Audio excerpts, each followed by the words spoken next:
The applause was thunderous, a tidal wave of sound rolling through the marble hall. For a brief moment, Elliot Crane stood beneath the golden lights of the Boston Symphony Hall and let it wash over him like surf breaking against stone. His baton, thin and gleaming, trembled slightly in his hand. The orchestra had just finished the final movement of Requiem for Clara, his most personal work, a piece no one but his wife had ever heard in full before tonight. It was written for her, inspired by her voice, her laughter, the way she could turn the simplest melody into something that lingered long after the room had fallen silent. She was in the audience that night. He knew it without looking. She always sat in the same place, second balcony, third seat from the left. He could imagine her there, smiling through her tears, that secret, knowing smile that told him she understood every note before he even wrote it. When he finally turned to bow, the chandeliers above sparkled like captured stars, and he felt, for the first time in years, at peace. Backstage, the air smelled of varnish and brass polish.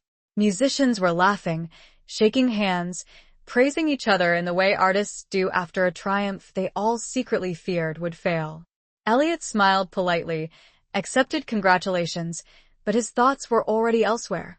On the small bouquet of lilies waiting in the passenger seat of his wife's car, and on the drive they would take together back home to their house by the Charles River.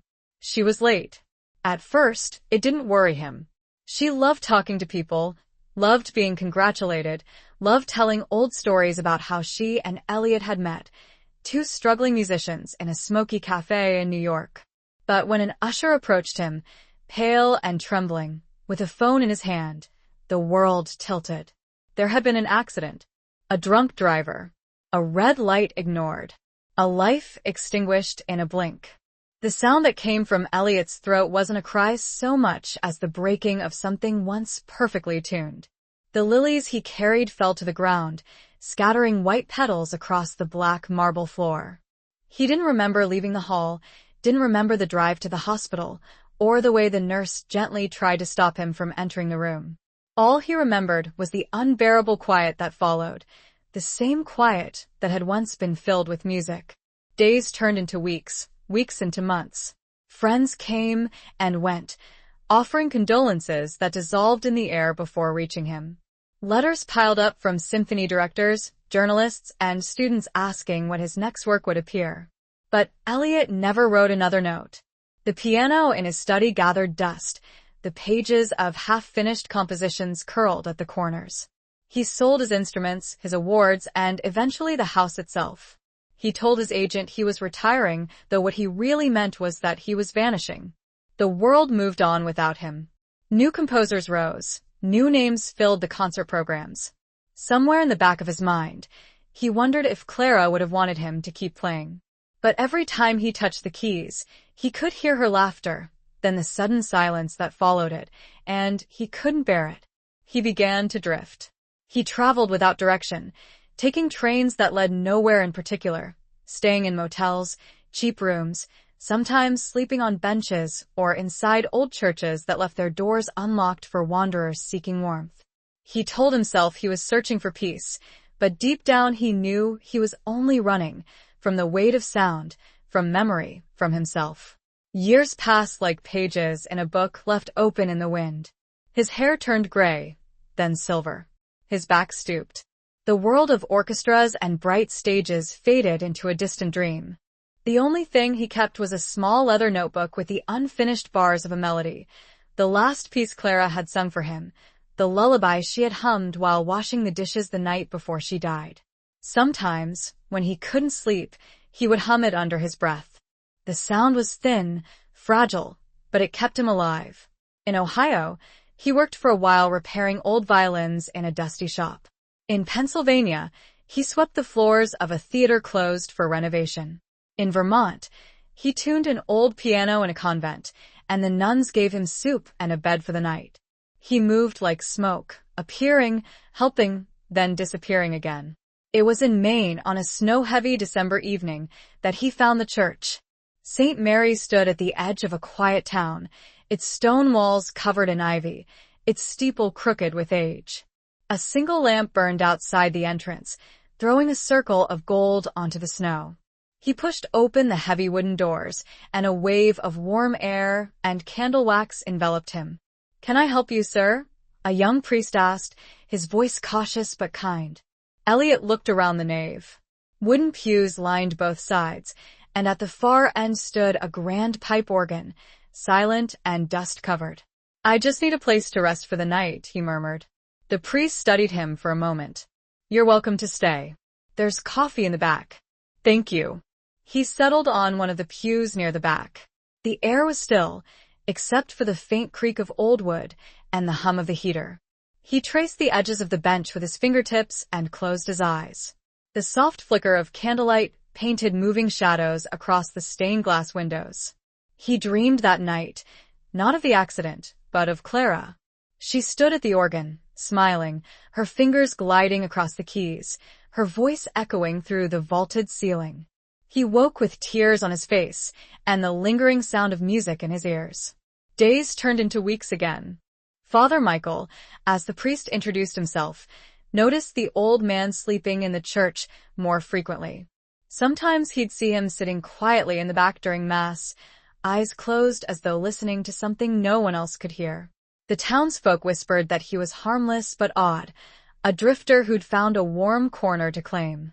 But every night, after everyone had gone home, Elliot would approach the old organ and run his fingers lightly across the keys. It was broken, he could tell. Some pipes were blocked, some valves leaking. Yet even in its silence, he could feel the instrument's heart, waiting, patient, like his own. He didn't dare play it. Not yet. Instead, he began helping around the church. He swept the floors, polished the pews, fixed the squeaky hinges on the front doors. Father Michael tried to pay him, but Elliot refused. "It's enough that I can stay," he said simply. One afternoon, as the priest prepared for Sunday service, he found the old man sitting near the altar, staring up at the ceiling where light poured through colored glass. "You used to be someone, didn't you?" the priest asked gently. Elliot smiled faintly. "Once." "What happened?" The music stopped. Father Michael didn't press further. He only nodded, sensing that whatever silence this man carried was not the kind that could be filled with questions. Winter deepened. Snow fell in thick, quiet blankets, muffling the world outside. The town prepared for Christmas, stringing lights along rooftops and setting up a nativity scene in the churchyard. The choir practiced every evening, their voices rising like smoke into the rafters. Elliot listened from the back pew, eyes half closed, his fingers twitching slightly in time with the melody. Then, one night, something changed. The organ, which had not been played in years, let out a loud, painful wheeze in the middle of rehearsal, and then went completely dead. The choir stopped singing, startled. The priest frowned, pressing a few keys. Nothing but a hollow hiss. "The blower's gone," he muttered. "And the pipes, they're probably clogged." Elliot's eyes opened. Father Michael sighed. "We'll have to do without it this Christmas." Elliot rose slowly from his seat. His movements were careful, deliberate, as though waking from a long sleep. "Maybe not," he said. The choir turned, puzzled. The priest blinked. "Do you know anything about organs?" The old man's voice was soft but sure. "I built one once." The silence that followed was uncertain, a mix of disbelief and faint curiosity.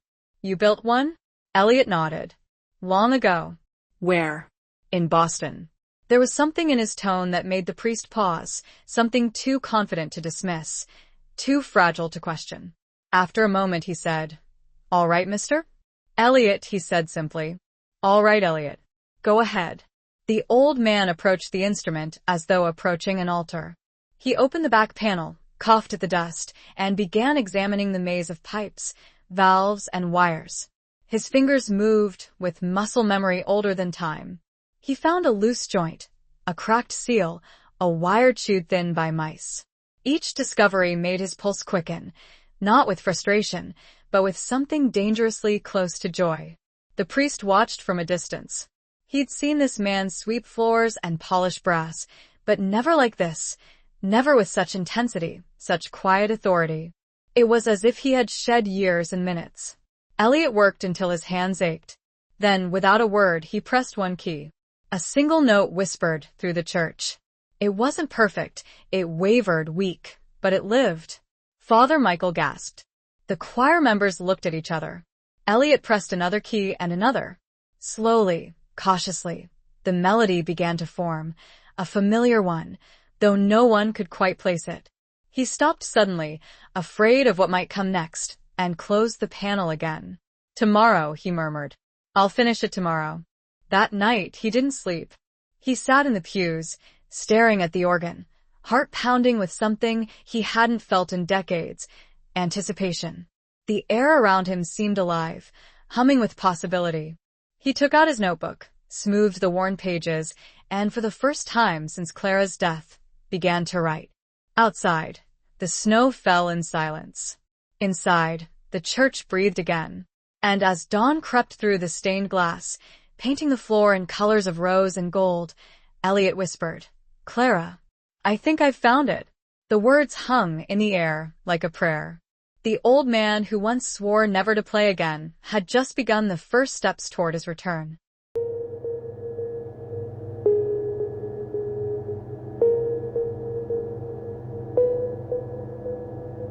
Morning light spilled through the stained glass windows in long ribbons of gold and rose, settling across the pews like a gentle blessing. The scent of melted wax hung in the air. Father Michael entered the church quietly, rubbing his hands for warmth against the crisp Maine winter. He froze when he saw the figure hunched beside the organ. Elliot, sleeves rolled up, surrounded by open panels, tiny screws, and an old cloth toolbox that looked like it had seen 100 years. The old man was already at work, his face half-lit by the dawn. He had wiped years of grime off the console, laid out rows of little tools, pliers, screwdrivers, a thin coil of copper wire. It looked like the workspace of someone who didn't just tinker, but understood. Good morning, Father Michael said softly. Elliot didn't look up. Morning, Father. His voice was calm, even content. I hope you don't mind. I couldn't sleep. I see that, the priest said, stepping closer. How long have you been at it? Since 3, Elliot murmured. He tapped a pipe lightly, listening to the faint metallic echo. I used to work best before dawn. The world's quieter then. The sounds don't have to compete. Father Michael smiled faintly. I think you and this organ share that in common. Elliot's lips curved in something like amusement, though his eyes stayed fixed on the instrument. She's an old soul, he said. These pipes, look here, were handcrafted. Tin and lead, probably from the early 50s. Some of the soldering's poor, but the design beautiful. Whoever built her loved her. You talk about it like she's alive. She is, Elliot said without hesitation. Every instrument has a heartbeat. You just have to listen closely enough. The priest fell silent, watching. There was something mesmerizing about the way the old man moved, slowly but precisely, as if each motion carried memory. He cleaned a valve, adjusted a screw, pressed a key, listened. Every sound seemed to tell him a story only he could hear. When the sun climbed higher, the church's door opened with a low creak. A few choir members came in, laughing softly, their breath turning to fog in the cold air. They stopped short when they saw him. Is he fixing it? Whispered a woman in her 40s, the choir leader. Father Michael nodded. So it seems. They exchanged uncertain glances. To them, Elliot was still the mysterious drifter who slept on pews. But there was something different in his posture now, something that demanded quiet respect. He worked through the morning, pausing only when the priest placed a thermos of coffee beside him. You'll freeze to death in here, Father Michael said. Elliot smiled. I've worked in colder rooms.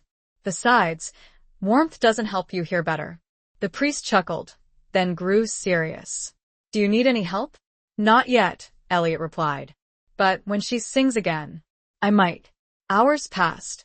Outside, the town went about its day, shopkeepers shoveling snow from storefronts, children laughing in the park, the faint hum of cars on the highway. Inside the church, only the soft metallic rhythm of Elliot's tools broke the silence.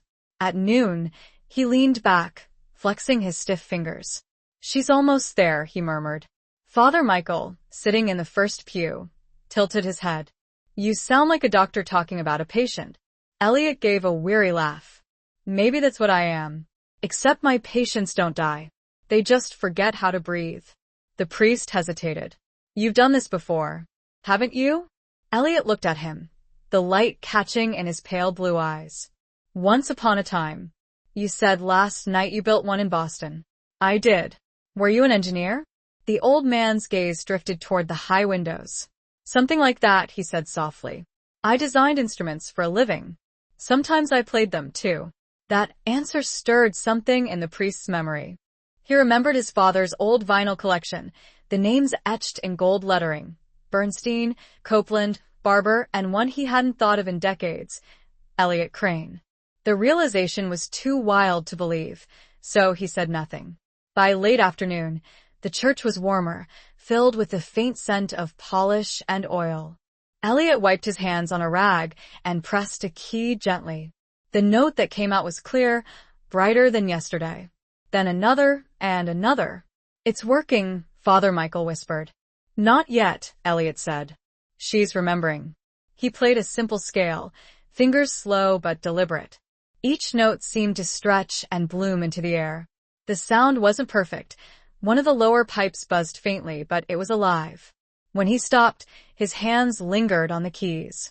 Tomorrow, he said again, almost to himself. She'll be ready tomorrow. The priest placed a hand on his shoulder. Take your time. No one's rushing you. Elliot gave a small nod, but his mind was already elsewhere. That night, after the church emptied, he stayed behind once more. The candles had burned low, the air heavy with their faint smoke. He sat at the organ, notebook open beside him, and wrote. Lines of music flowed out, halting at first, then faster, as though some dam had finally cracked. The melody was quiet, mournful, but threaded with warmth, a melody that sounded like forgiveness. Outside, snow fell again, soft and endless. For the first time in 30 years, Elliot didn't dream of the accident. He dreamed of the first piano he and Clara had bought, scratched and secondhand, and of her laughter filling their little apartment as she learned his new piece. When morning came, Father Michael found him asleep at the bench, head resting on folded arms. The priest smiled quietly and placed a blanket over his shoulders before starting the day's chores. Later that week, word began to spread. The organ's working again, whispered Mrs. Langley, the choir leader, to a friend at the bakery. The old man's fixing it. Yes, the one who sleeps in the church. Is he a repairman? No idea. But Father Michael trusts him. Within days, half the town knew. Some laughed it off as a rumor. Others stopped by the church just to peek inside. They found Elliot there, always at the organ, his expression calm but distant. He spoke little, smiled when greeted, and returned to his work. Children sometimes came to watch, whispering questions to the priest. Does he really live here? Why doesn't he go home? What's he fixing? Father Michael would simply say, he's helping the church find its voice again. The town's curiosity grew with each passing day. Someone brought sandwiches.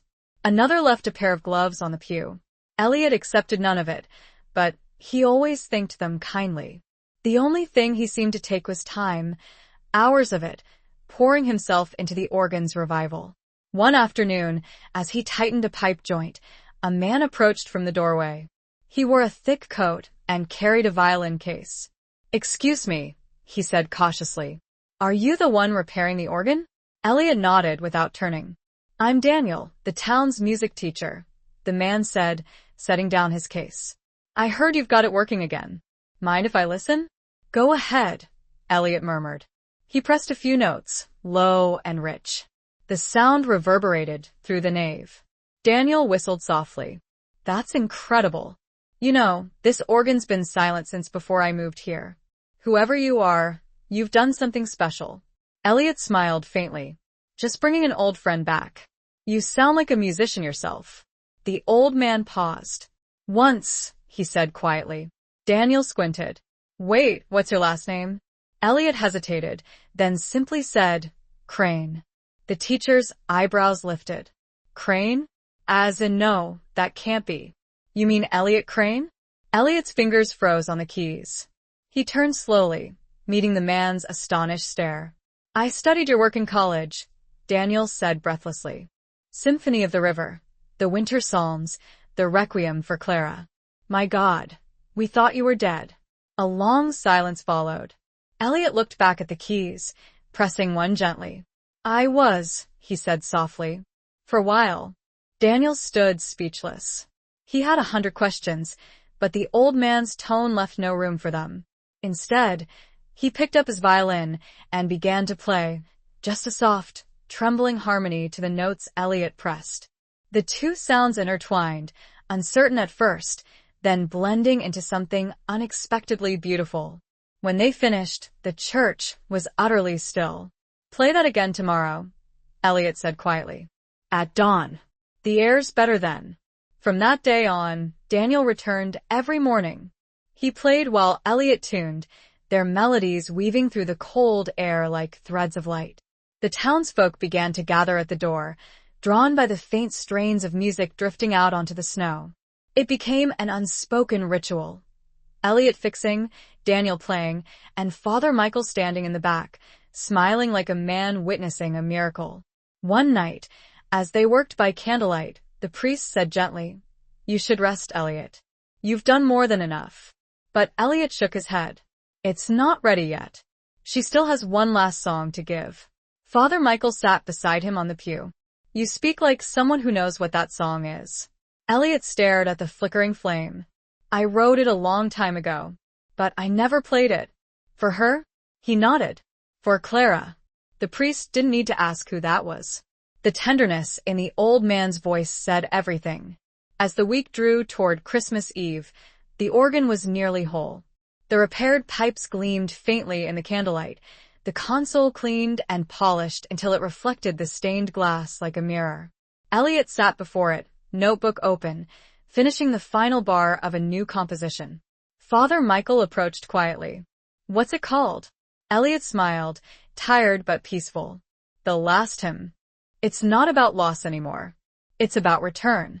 That night, he tested the instrument one final time. The sound that came out was breathtaking. Deep, resonant, pure. The notes filled the church and spilled into the street outside, where a few passers-by stopped listening. Someone began to cry softly. When the music ended, Elliot sat motionless for a long moment. Then he whispered, "She's ready." Father Michael placed a hand on his shoulder. "And you?" Elliot didn't answer. His gaze lingered on the stained glass, where moonlight fell across the figure of an angel holding a harp. Outside, the snow began again, gentle, endless, the kind that covered every scar without erasing it. The church was alive now, breathing, singing. And for the first time in decades, so was he.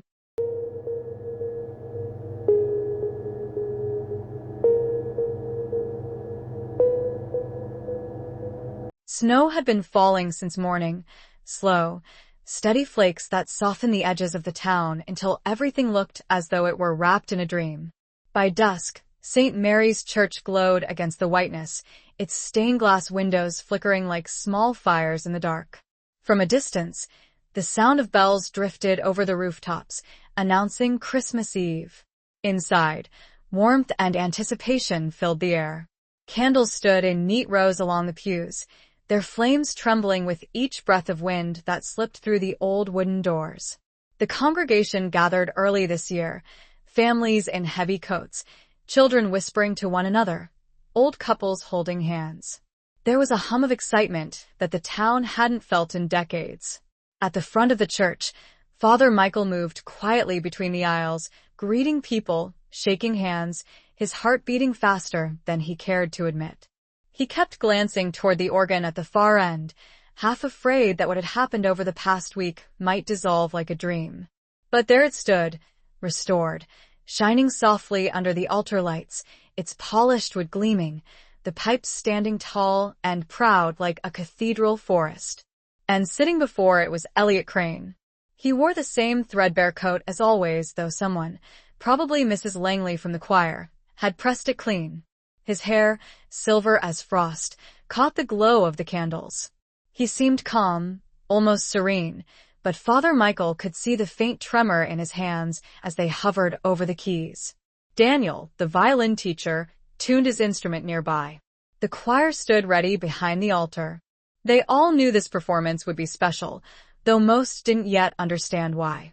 To them, Elliot was still the old man who fixed the organ. Only a few, including the priest and Daniel, knew the truth, that the man about to play was once one of America's most celebrated composers. The clock struck 7. The murmurs fell into silence. Father Michael stepped forward and smiled at the crowd. "Tonight," he began, his voice echoing through the nave, "we celebrate not only the birth of hope, but its return. For the first time in many years, St. Mary's will sing again, not only with our voices, but with the voice of the instrument that has slept too long." He turned toward Elliot.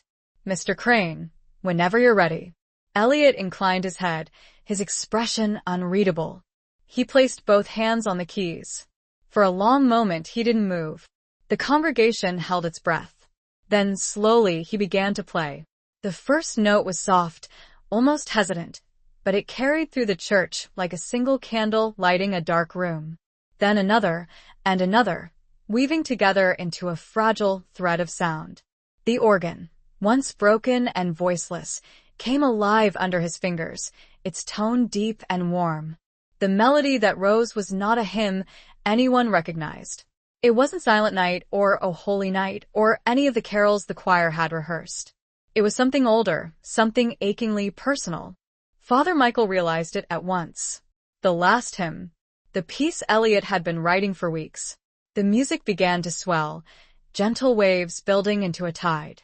The crowd leaned forward as if drawn by gravity. Each note seemed to carry pieces of a story. Love, loss, longing, and something else beneath it all, peace. In the second movement, Daniel lifted his violin and joined in. His bow glided over the strings, weaving a high, trembling countermelody through the organ's deep hum. Together, they created something alive, breathing. Elliot closed his eyes. The music lifted him, carried him backward through time. He could almost smell the lilies again, hear Clara's laughter echoing through their apartment, see her reflection in the piano's glossy surface. He remembered the way she used to rest her chin on his shoulder while he composed, whispering suggestions in his ear, teasing him for his seriousness. He remembered the night of the concert, the last time he had ever seen her alive. And then came the silence, the accident, the crash, the cold hospital light, the way her hand had felt, still warm but already slipping away. For 30 years, he had carried that silence like a stone inside him. Every attempt to make music afterward had sounded hollow. Every melody ended in the same unresolved chord. Until now. Tonight, the silence was dissolving. Tears blurred his vision, but his fingers did not falter. He played as though the world itself depended on it, as though every note might build a bridge between the living and the lost. The organ's pipes filled the vaulted ceiling with waves of sound. Light seemed to shimmer through the stained glass, casting shifting colors across the floor, crimson, gold, sapphire. People began to cry openly. Even the children sat perfectly still. When the final chord came, it was neither triumphant nor sorrowful. It was complete. A soft, glowing sound that seemed to linger in the air long after his hands had left the keys. For a long moment no one moved. Then the silence broke, not with applause, but with quiet sobbing and the sound of whispered prayers. Father Michael stepped forward, his eyes shining. "That," he said softly, "was a gift." Elliot looked up, his face wet with tears. "It wasn't mine to keep," he murmured. Daniel placed a hand on his shoulder. "I've played music my whole life," he said, voice trembling. "But I've never felt it like that." Elliot smiled faintly. "That's because tonight it wasn't about playing. It was about remembering." The priest's voice carried gently through the quiet. "Mr. Crane," he said, "would you tell them who you are?" Elliot hesitated. The question hung in the air. Around him, hundreds of expectant faces waited, glowing in candlelight. At last, he rose slowly to his feet. "My name," he said, "is Elliot Crane." A ripple ran through the congregation. Gasps, murmurs, disbelief. Somewhere near the back, an old man whispered, "The composer?" "I used to be," Elliot said, his voice steady now. "But I lost my music a long time ago. Tonight, I think I found it again." The crowd rose as one. Some clapped, some wept. A few simply stood, hands over hearts. For a brief moment, time seemed to fold in on itself. The famous composer of decades past and the quiet stranger of today becoming one and the same. Father Michael smiled through tears. "You've given this town something it didn't even know it had lost," he said. "You've brought faith back through sound." Elliot looked around the church, the faces glowing in the flickering light, the air vibrating faintly with the echoes of the music. "No," he said softly. "You did. You let me play." When the service ended, people came forward to shake his hand, to thank him, to tell him stories about how his music had touched their parents, their children. Someone brought him a coat. Another pressed a small tin of cookies into his hand. He accepted each gesture with quiet grace. Later that night, after the last candle had burned low and the church was empty, Elliot sat once more at the organ. Outside, the snow continued to fall, blanketing the town in silence. Father Michael approached, his footsteps echoing softly. "You could stay here, you know," he said. "There's a spare room in the rectory. You don't have to sleep on the pews anymore." Elliot smiled gently. "You've already given me more than enough, Father."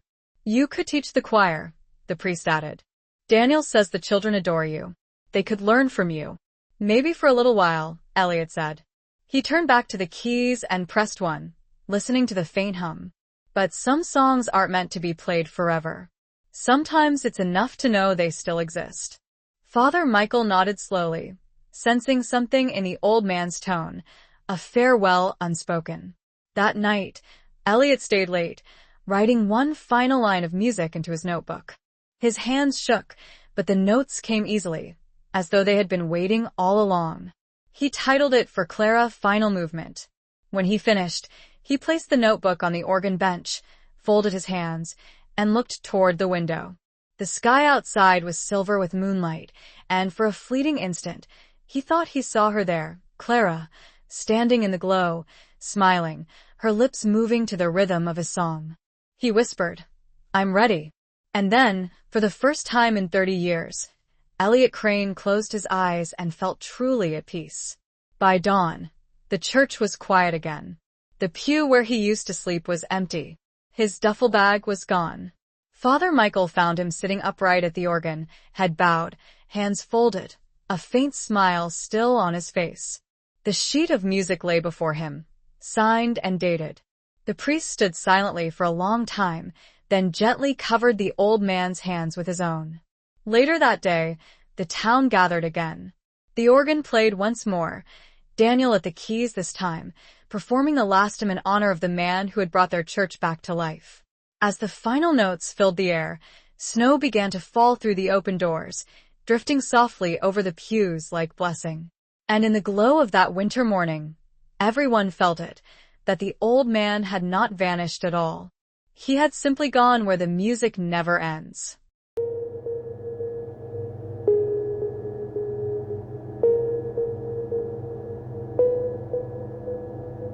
The church was still wrapped in quiet when Father Michael returned after the funeral home had taken Elliot's body.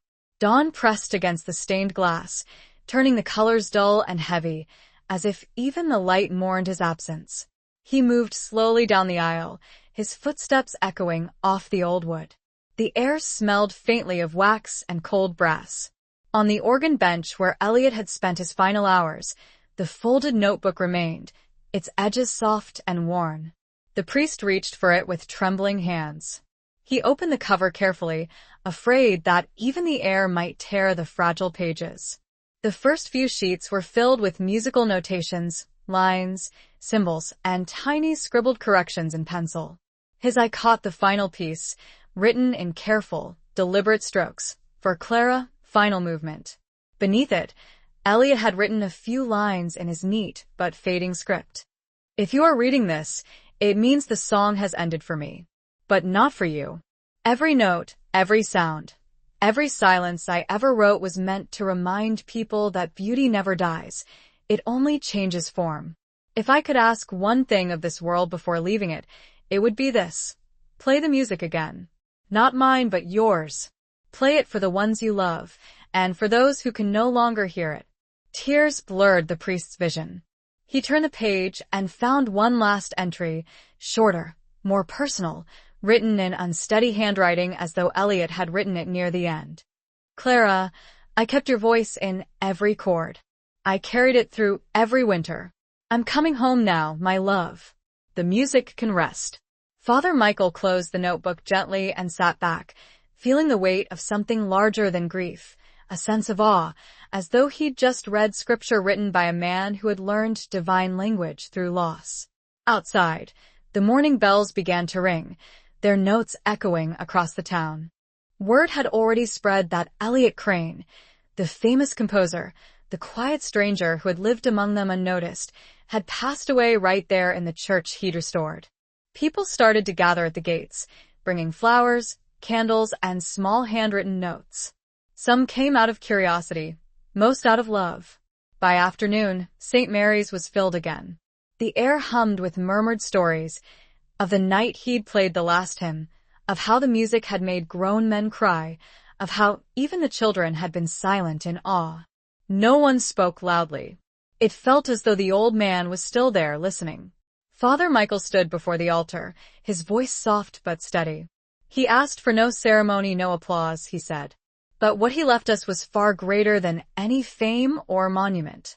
He reminded us that silence is not the absence of music, it's where it begins. Daniel, standing beside the organ, nodded solemnly. He opened the cover of For Clara, Final Movement, and began to play. The melody rose like a whisper, tender and unhurried. It filled the church once more, weaving through the crowd like sunlight through leaves. This time the people didn't weep. They smiled. They closed their eyes and let the music carry them somewhere peaceful. After the last note faded, Father Michael spoke again. We will keep his music here, in this church, as long as it stands. But more importantly, we will keep his lesson, that no one is truly lost while their song is still being sung. The congregation nodded, many holding each other's hands. That evening, when the last of the townsfolk had gone, Father Michael stayed behind to clean the candles. He noticed something strange, the faint outline of a folded envelope wedged inside the organ's lower compartment. He pulled it free carefully. The envelope was old and yellowed, sealed with wax that had nearly worn away. His heart raced as he read the front. It said, "To the one who listens after me." He hesitated only a moment before breaking the seal. Inside was another short letter, written in Elliot's careful hand. Father, if you are the one reading this, it means I have gone to join Clara. Thank you for your kindness.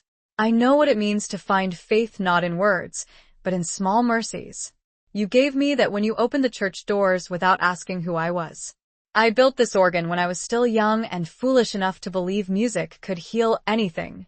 Years later, I learned it could not heal everything, but it could remind us why we must keep living. If this church ever loses its voice again, do not call a repairman.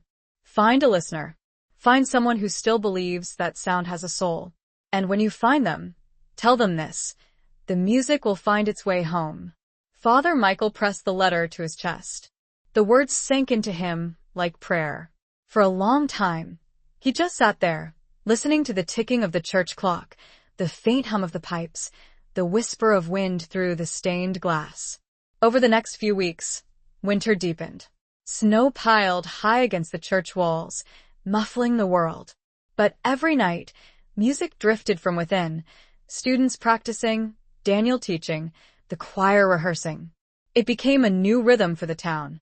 People walking by would stop and listen, sometimes for minutes, sometimes for hours. Children who had never cared for hymns before begged their parents to let them join the choir. Local musicians volunteered to play on weekends. Someone donated new candles, another brought blankets for the benches. Slowly, St. Mary's became more than a church. It became a place where everyone could bring what they had, whether it was talent or grief, and leave lighter than they arrived. One evening, Daniel found Father Michael standing by the organ, lost in thought. "You've been quiet lately," he said gently. "I've been thinking about what Elliot wrote," the priest replied. "About finding someone who listens." Daniel smiled faintly.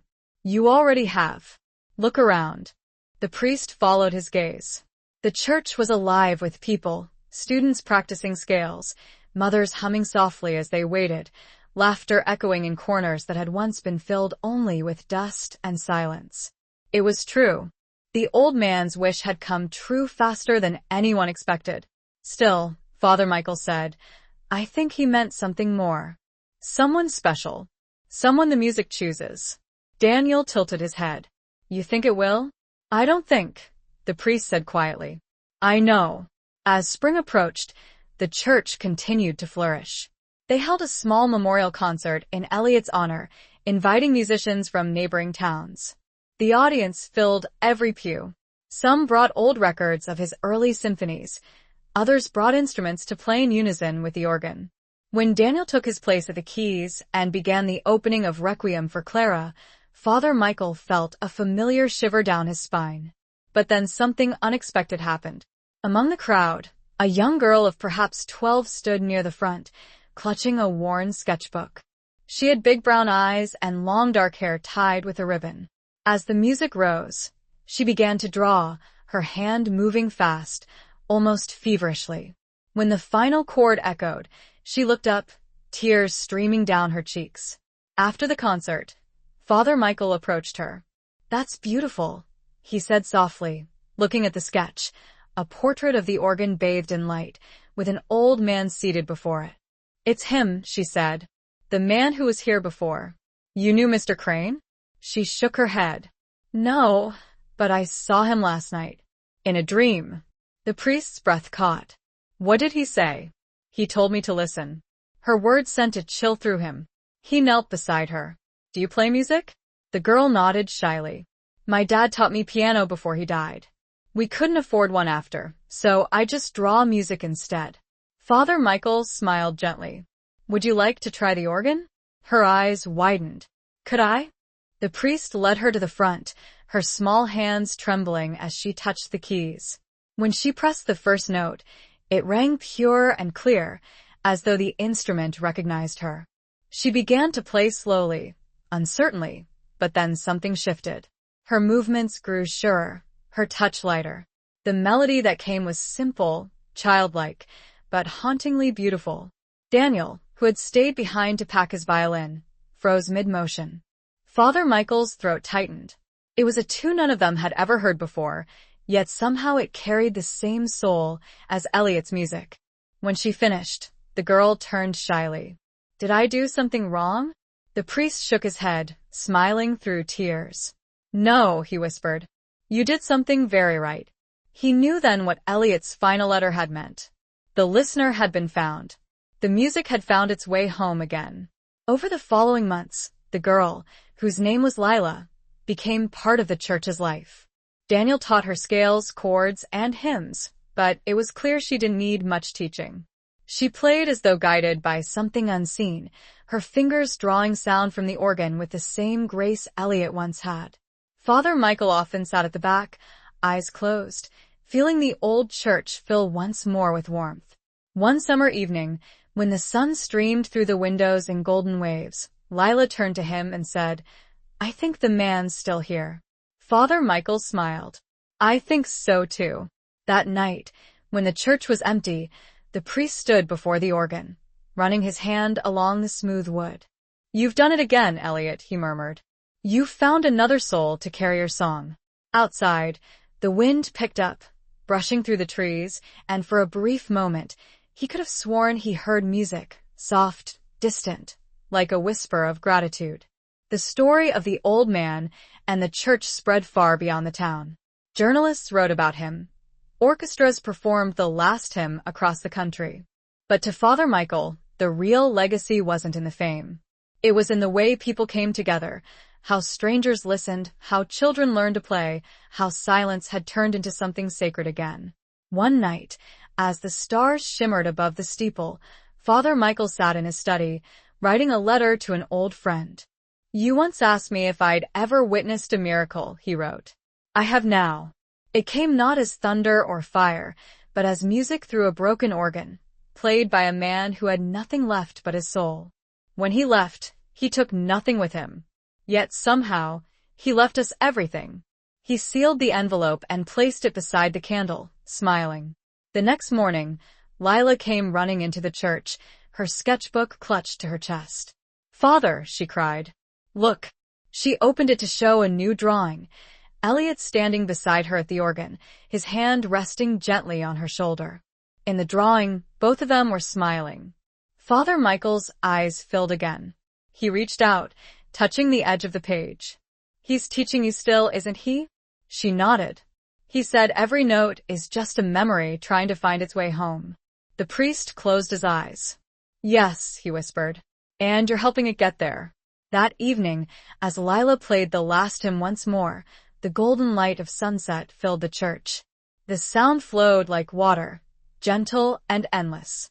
And somewhere in the echo of those notes, they could all feel it. The presence of the man who had once been broken, now whole again through every heart he had touched. The music lived on.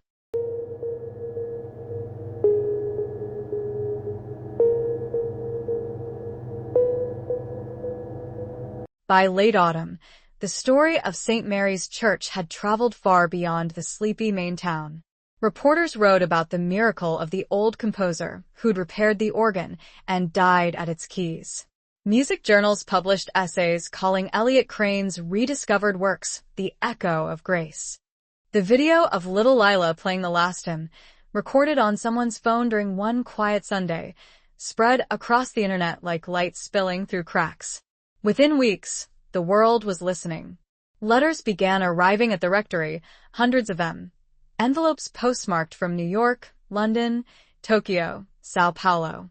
Some contained stories of people who had lost loved ones and found comfort in the melody. Others simply said thank you. Father Michael read each one aloud to Lila in the evenings while she practiced, her feet barely touching the pedals. She would listen in silence, then smile shyly and say, he'd be happy they're hearing it again. One morning in late November, a black sedan rolled to a stop outside the church. Snow swirled around its tires. A tall man stepped out, scarf flapping, followed by two assistants carrying folders and a violin case. He pushed open the heavy oak doors, shaking the snow from his coat, and stood for a long moment in the center aisle, gazing up at the vaulted ceiling. Father Michael, polishing the brass candlesticks, looked up. "Can I help you, sir?" The man removed his gloves slowly. "You can indeed. My name is Adrian Merrick. I'm the conductor of the Boston Philharmonic." The priest blinked. "Boston?" "Yes," the man said, smiling faintly. "I believe Mr. Crane once conducted one of his early symphonies with us. I was a boy then, but I remember. He made the orchestra sound like a living thing."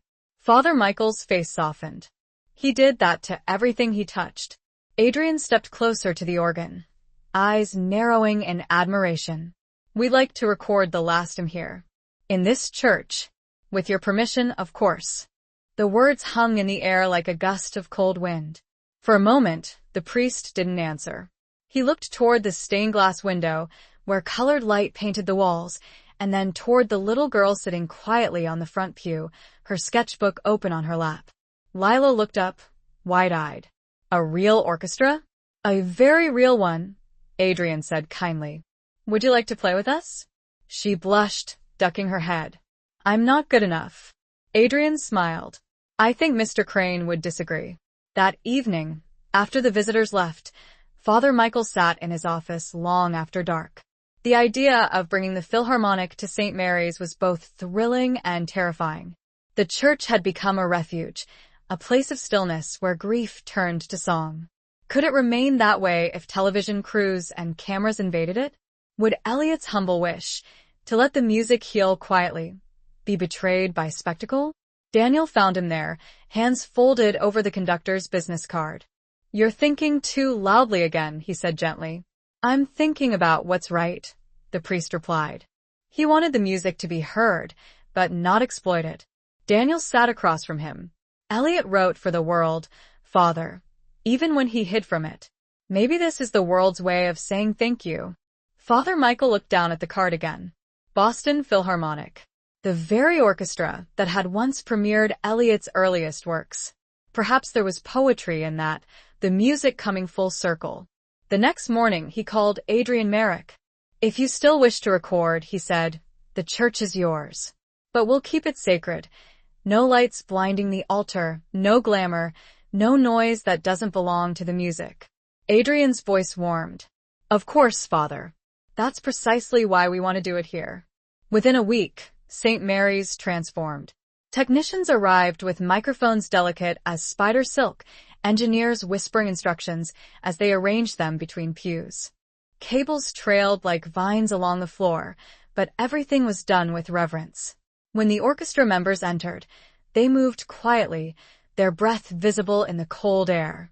No one spoke above a murmur. Even they seemed to sense that the place held something sacred. Lila stood near the organ, eyes wide, watching as the musicians unpacked their instruments. She clutched her worn sketchbook to her chest, whispering to Father Michael, "It's like the church is breathing again." He smiled. "Maybe it's been waiting for this."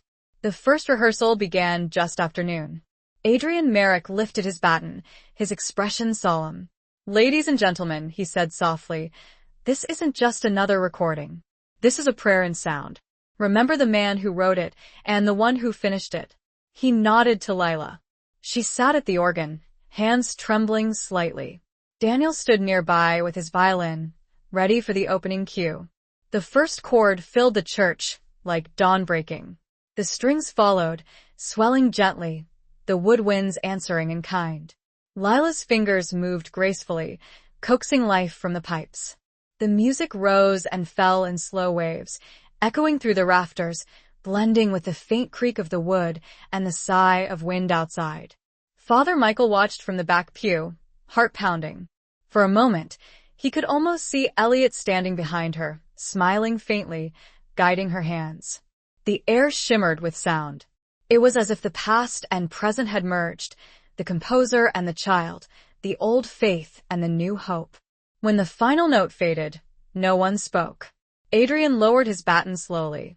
"That," he said, voice hushed, "was the sound of grace." The recording continued over several days. The orchestra stayed in a nearby inn, the townspeople bringing them meals, offering rooms, baking pies. For the first time in living memory, the little town felt like the center of the world. Reporters came, respectful but eager. They interviewed Father Michael, Daniel, and eventually Lila. She answered softly, "I just play what he left behind." At night, when everyone was gone, Father Michael would walk through the empty church, the cables coiled neatly along the floor, the microphones glinting like faint stars. The silence after each session felt alive, like a held breath. One evening, as snow began to fall again, Adrian Merrick knocked on the rectory door. "Father, I'd like to show you something," he said. They returned to the church, where a small monitor played back the day's recording. The priest listened, eyes closed. The organ's voice was pure, rich, transcendent. Then he heard something he hadn't noticed before, a faint sound between measures, like a sigh, a whisper just beneath the music. Adrian smiled. "We thought it was interference, but when we checked the equipment there was nothing wrong. It's there on every take." Father Michael's pulse quickened. "What kind of sound?" The conductor leaned closer to the speaker, replaying the section. "Listen." It was faint, almost indistinguishable, but unmistakable, a low, gentle hum following the chords, perfectly in tune, as if another voice were singing along. The priest's eyes filled with tears. "He's here," he whispered. Adrian looked at him, half smiling, half awed. Maybe the church wanted to play, too. The recording finished the next morning. Before leaving, the entire orchestra gathered in the nave. Adrian turned to Father Michael. "When this album releases, the proceeds will go toward restoring old church organs across the country, in Eliot Crane's name. We thought that might please him." The priest clasped his hand tightly. "You've done more than please him. You've let him keep teaching." As the buses pulled away, the town gathered outside to wave goodbye. Lila stood beside the priest, holding her sketchbook against her chest. "Father," she said, "I think I understand now. Understand what, child? Why he fixed the organ himself. It wasn't just about music. It was about giving people a way to talk to heaven again. Father Michael smiled through tears. Yes, my dear. That's exactly what he did. Winter turned to spring, and the world waited for the album. When it was finally released, simply titled the last hymn, Live at St. Mary's, it became something of a phenomenon. Critics described it as a recording that breathes. Listeners said it felt like praying without words. The faint hum caught between the notes became the subject of endless debate. Was it resonance, interference, or something more mysterious? Lila didn't need to wonder. Every time she played, she still felt that unseen presence beside her, gentle, patient, humming along. The church flourished. Musicians from across the country began visiting St. Mary's to perform, to record, to simply sit and listen. Father Michael made a point of welcoming everyone, no matter their faith or lack of it. The music is the prayer, he would tell them. And prayers don't require permission.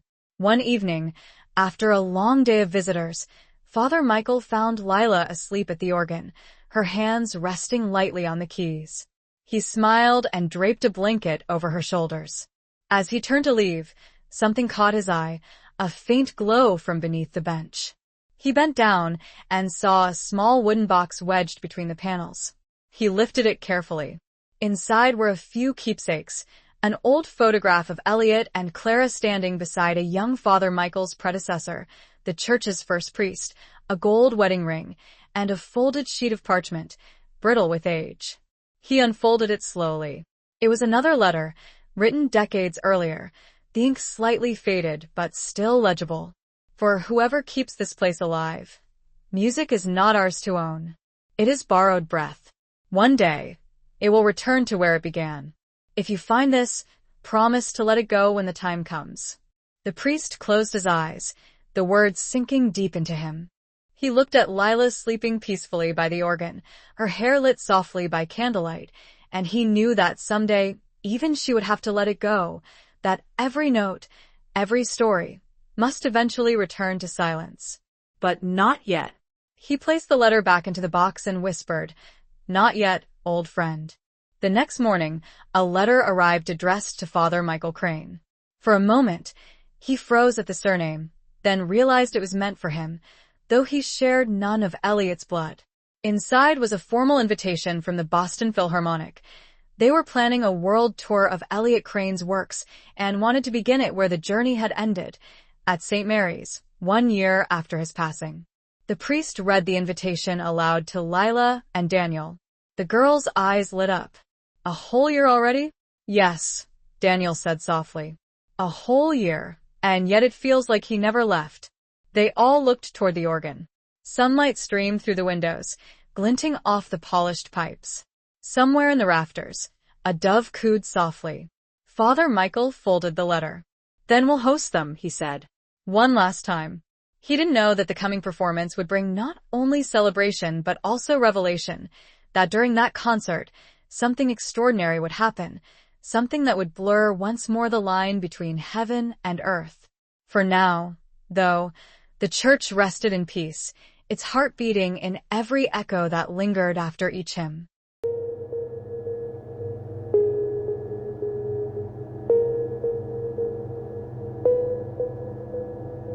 The night of the anniversary arrived quietly, wrapped in the stillness of early December. Snow fell in soft curtains across the town, covering the rooftops, the narrow streets, the lampposts glowing like candles in a procession. From every corner of the small Maine village, people walked toward St. Mary's, some bundled in coats and scarves, others carrying lanterns, all drawn by the same invisible thread of memory.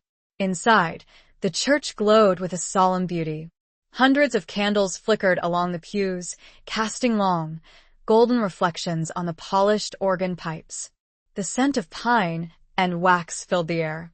A year had passed since Elliot Crane had taken his final breath here, yet it felt as though he had never truly left.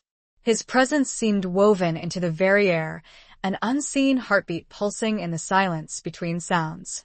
Father Michael stood near the altar, his vestments simple, his hair now streaked with more silver. His hands trembled slightly as he adjusted the microphone. He looked out at the crowd. Familiar faces, new ones, and, in the front row, a group of musicians tuning their instruments, the Boston Philharmonic, back again, exactly as they had promised. Near the organ sat Lila. She was taller now, her hair braided neatly, her fingers longer and stronger than before. Her sketchbook rested open beside her, a pencil marking the worn page where she had drawn Elliot so many months ago. She looked calm, but inside, her heart raced. Tonight, she would play the last hymn for the first time in front of the world, not as a student following a ghost, but as herself. Father Michael stepped forward and spoke, his voice steady, resonant, and full of quiet love. A year ago tonight, we lost not only a man but a soul who taught us how to listen. He came to us as a stranger, a wanderer, a man forgotten by the world. And through his music, he reminded us that faith isn't found in miracles, it's found in moments of grace, in the courage to play again after silence. He paused, looking toward the organ. Tonight, the music returns, not as an ending, but as a beginning.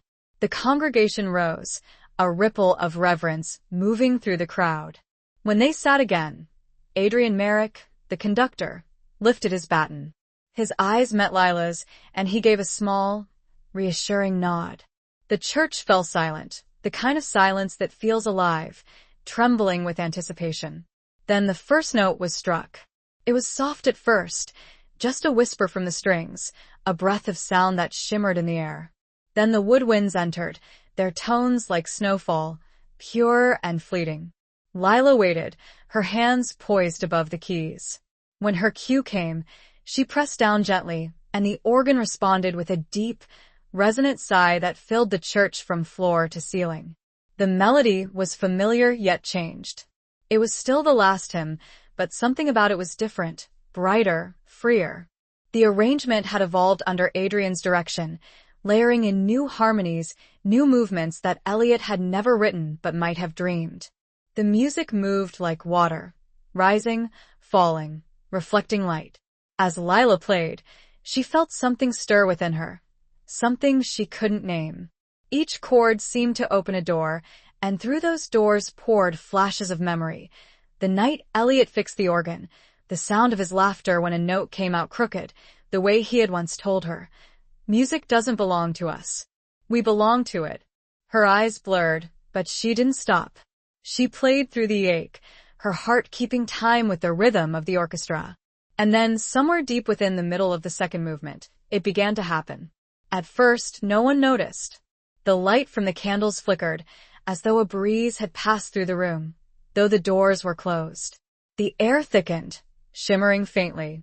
The stained glass windows seemed to glow from within, colors pulsing gently in rhythm with the music. And beneath the sound of the orchestra, faintly, unmistakably, came another tone, a voice, or perhaps something beyond a voice. It was a low, warm hum that followed the organ's melody perfectly, as if someone invisible were singing along. Adrian's hand wavered midair. Father Michael's eyes widened. The audience sat frozen, breaths held. Lila didn't hear it with her ears. She felt it in her chest, a vibration that matched the beating of her heart. The hum grew stronger, weaving itself into the fabric of the piece, blending with the violins and cellos until it was impossible to tell where the instruments ended and the unseen harmony began. She knew then, without doubt, what it was. Elliot. Her fingers trembled. The tears she had been holding back finally fell, but she kept playing, every note a conversation between her and the man who had once taught her to listen. The hum wrapped around her like an embrace, warm, forgiving, infinite. The final movement arrived. The orchestra swelled. The music climbed higher and higher until it felt too vast for the small church to contain. The pipes shuddered with power. The rafters trembled. Father Michael could feel his pulse in his throat. Even the snow outside seemed to pause. And then, in a sudden, breathtaking moment, every candle in the church flared brighter. The light filled every corner, every face, every tear. Lila struck the final chord. The sound didn't fade right away. It lingered, hanging in the air like light on water. The hum that had followed her all evening rose one last time, long and clear, before dissolving into silence. No one moved. The orchestra sat frozen, instruments still raised. Then, slowly, Adrian lowered his baton. The silence that followed was deeper than any sound that had come before. It was not empty. It was full, alive, echoing with something beyond words. Father Michael closed his eyes. He could feel it still, the echo, the pulse, the presence. He whispered under his breath, "Amen." When the audience finally exhaled, it was as though the whole room sighed together. No one clapped. There was no need. They simply stood, many weeping quietly, holding hands, hearts overflowing. Lila sat at the organ, head bowed, shoulders shaking. Adrian approached her gently, placing a hand on her back. "He was here, wasn't he?" he asked softly. She nodded, her voice breaking. Yes. That night, after everyone had left and the orchestra had packed their instruments, Father Michael remained behind.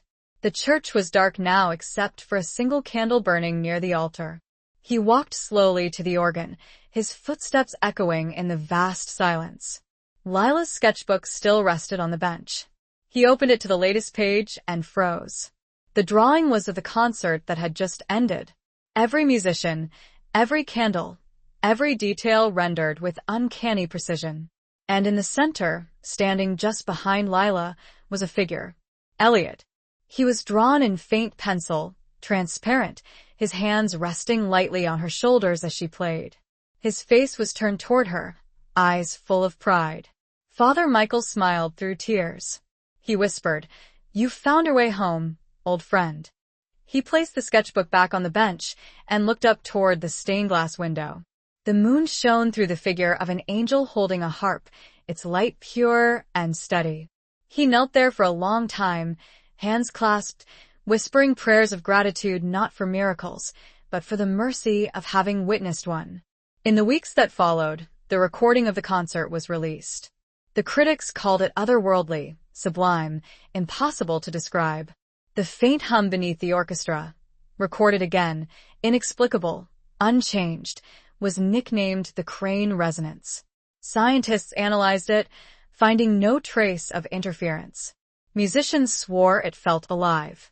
The world listened, and in every corner, someone found solace in that sound. But for those who had been there that night, no explanation was needed. They knew. Lila continued to play. Sometimes she performed for crowds. Other times, she played alone in the quiet church, letting the notes drift upward like prayers. She grew into a woman with a voice of her own, composing new works that carried the same tenderness, the same understanding of silence that Elliot had taught her. She called her first symphony the light between notes. Father Michael grew older, slower, his steps more careful, but every morning he still opened the church doors, swept the snow from the steps, and whispered, "Good morning, Elliot," to the empty pews. The place never lost its warmth. People continued to visit, some to play, others just to sit and listen. On the 10th anniversary of Elliot's passing, the church bell rang at dawn.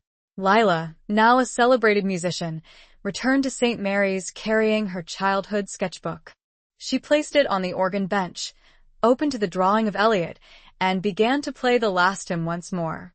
The church filled with that same golden sound, that same impossible warmth. Outside, as the final notes faded, the snow began to fall again. Soft, slow, endless. And somewhere in that hush between heaven and earth, the faintest hum answered back. That was how it ended.